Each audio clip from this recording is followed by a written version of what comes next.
What is up, everybody? Welcome to another World Cup preview, rounding out Group E today. Before I jump in talking about Spain, want to say real quick, be sure to hit that subscribe button so you don't miss the rest of the World Cup previews, all of the other content I put out every single week. And you can also find my written work on Substack, touchlinetalk.substack.com, as well as on Medium. Okay, today, all about Spain. This is World Cup appearance number 16 for Spain. I'm not going to list all of them. Just know Spain has made every World Cup since 1978. They've been a consistent participant. And of course, their best finish, that 2010 World Cup winning team campaign, whatever you would like to call it. They were champions of the world 2010. That is the signature moment for the Spanish men's national team. To get to Qatar, 19 points from 8 qualifying games. They were one of the smaller UEFA groups that only had 5 teams, so they played 8 games, 2 against Georgia, 2 against Greece, 2 against Kosovo, 2 against Sweden. Did just fine, took care of business like they were supposed to, and so here they are in Qatar. Interesting team to talk about key players just because of sort of the turnover and the transition they're kind of in right now. But the first guy I want to talk about is Aymeric Laporte. Aymeric Laporte got his approval to switch from France to Spain days before Euro 2020, which was, of course, played in 2021, started. He then proceeded to play the entire tournament for Spain, scored a goal, and for a team that has, at times over the past 5 or so years, lacked stability at the center back position, Aymeric Laporte has become an incredibly important player because he gives you a different kind of stability. He got his 100th start for Manchester City at the end of last season. He is in that weird spot with all of the Manchester City center backs where sometimes they play, sometimes they don't. Who knows on any given day which of them are actually going to see the field. There are a bazillion, and Pep Guardiola keeps buying more.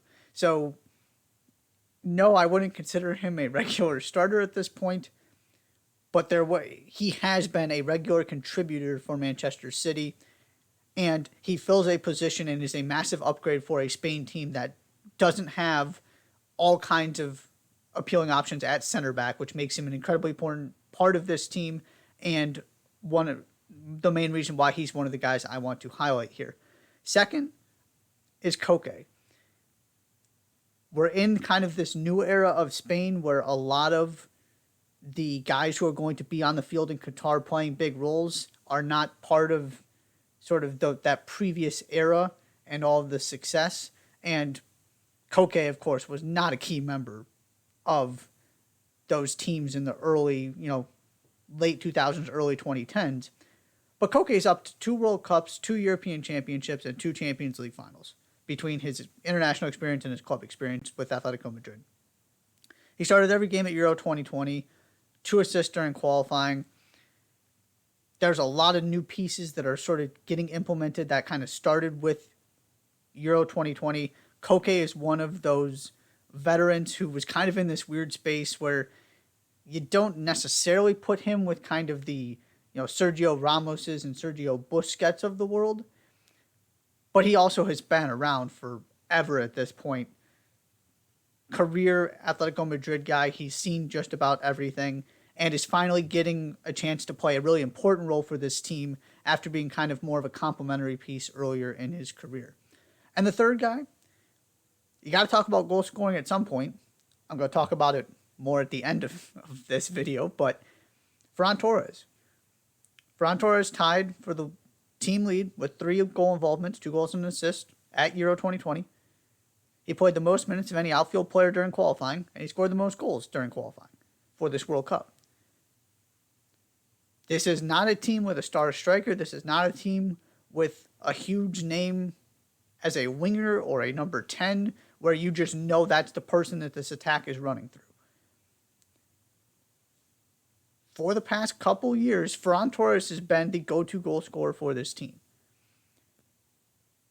His club situation has changed. He was kind of on the fringes at Manchester City. They allowed him to leave for Barcelona. He's still trying to really settle in, and he's still kind of a role player for Barcelona. But for the Spanish national team, he's been really good and really important. And so when you're talking, again, I've said this in multiple videos before, the players and the names to know that I'm talking about here, it has very little to do with their club situation. I use club, statistics and context to paint an idea of what these players have accomplished. But when I'm talking about and looking at which players do I think are most important that I want to highlight, it's about their role on their national team. And Ferran Torres is one of those guys who, what he's doing at the club level wouldn't necessarily suggest he's carrying this kind of load for Spain, but it's the reality of the situation. And it's what he's been able to produce. So in terms of attack, there are other names, certainly, but the guy who's been putting up the numbers is Ferran Torres. In terms of a breakout star, this is also kind of strange for this team because, well, there aren't really any quote-unquote breakout stars that really fit the definition because, the guy I went with made 28 La Liga starts for Barcelona last season. But my pick is Xavi. And it's Gavi because, last season he makes his Barcelona and Spain's national team debuts at the age of 17. He then, as I just mentioned, 28 La Liga starts for Barcelona.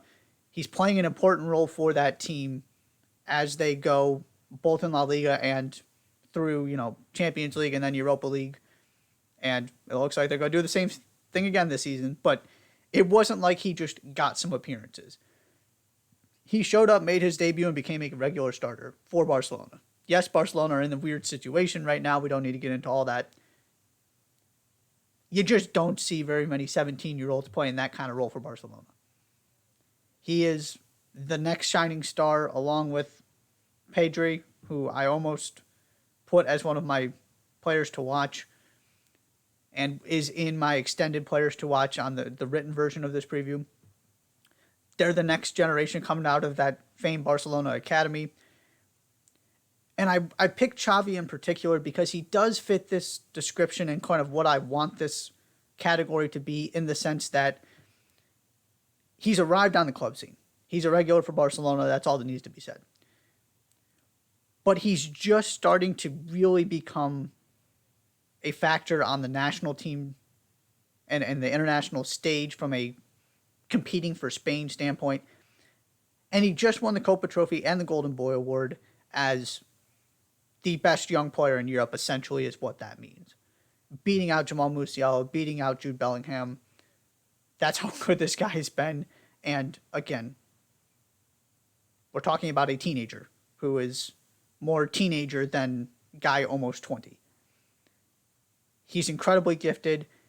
And this is going to be the first tournament where he is going to get to play at least a role, if not a big role, for the Spanish men's national team. And so, yes, it's a name it's not like he's sneaking up on anybody. But this could be sort of the introduction to your next decade with Gavi playing in the midfield for Spain. So that's why I went with him, and you just don't have many great options that fit the description I'm looking for perfectly here because this team is so good and so proven already. The bottom line here. The reason for optimism is the progress that has been made in the past couple years. This team went from, being unbeatable in major tournaments about 10 to 15 years ago at this point. Smack dab in the middle was that 2010 World Cup triumph, to 3 consecutive exits before the quarterfinals in major tournaments. Then you go to Euro 2020, where you lose in penalties in the semifinals and come that close to playing for a European championship in a tournament where nobody really expected that to be the case, because you're getting so many new pieces in there. So many guys are sort of getting their first taste of a major tournament. And there is a real case to be made that Spain were the best team at Euro 2020. Obviously, they didn't win it. but they put in some outstanding performances. They are in a much better place heading into Qatar than they were heading into 2018. The big question for me is still the same one, though, and it was the talking point coming out of 2018 World Cup. Can they do enough with all of their possession? Spain have played 10 games at their last two major tournaments, 2018 World Cup, Euro 2020. They've had at least 67% of the possession in all 10 of those games. It was usually more into the 70s.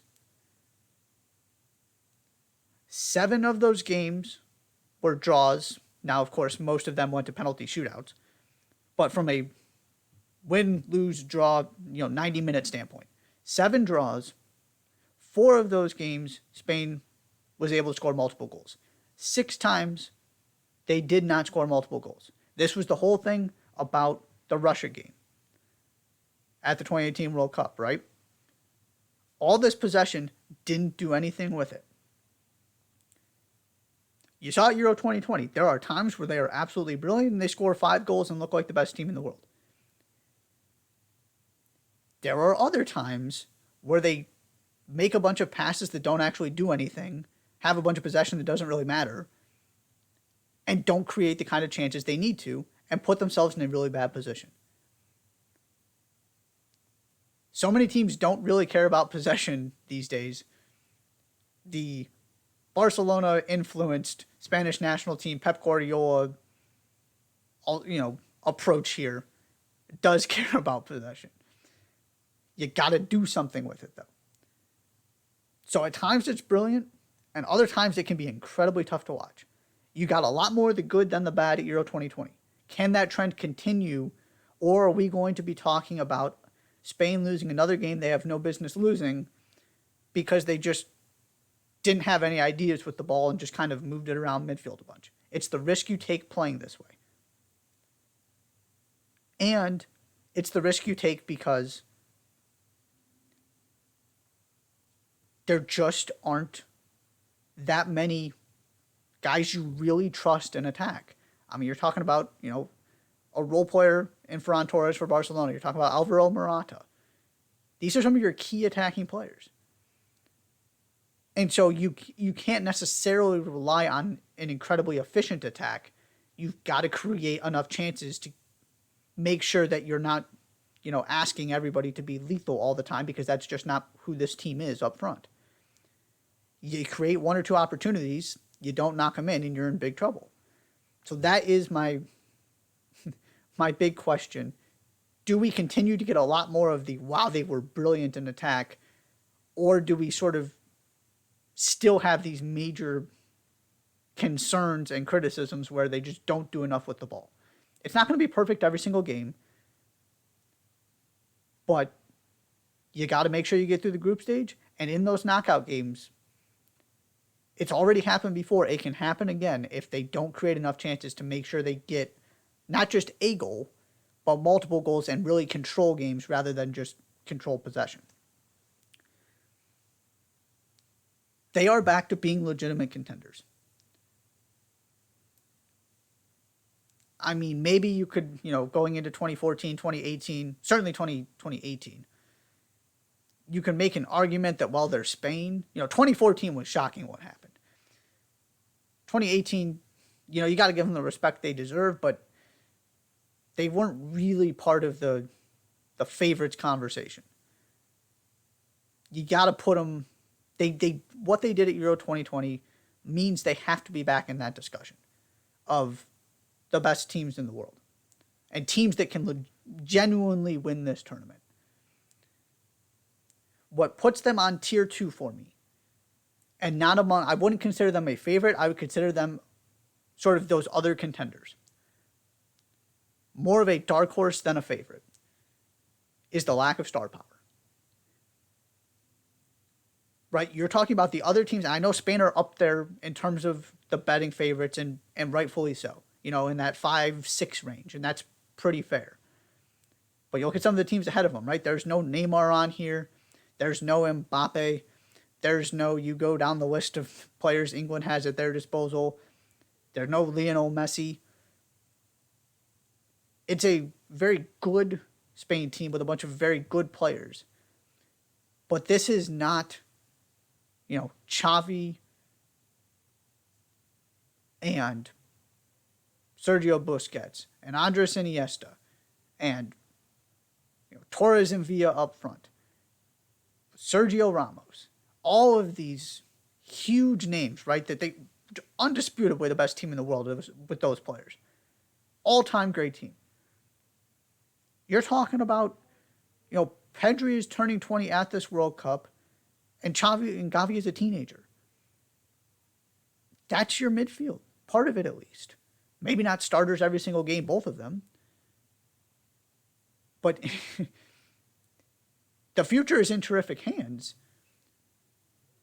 You also can't expect these guys who are teenagers to, start performing like Iniesta in his prime. They don't have the pedigree from a club, individual accolade standpoint that those dominant teams a decade, 12, 14 years ago did.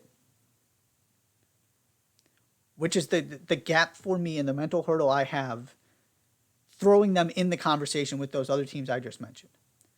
Once you get past those obvious favorites, though, and you start looking at, well, who else can win this tournament?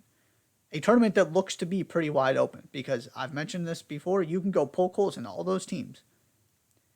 And you start looking at, okay, what are the other viable options? Spain very quickly comes to mind as one of those other teams. They really do have a chance to win this whole thing. It would not be shocking. I just think they're a couple years, maybe one World Cup cycle away with some of this incredible young talent they have coming through.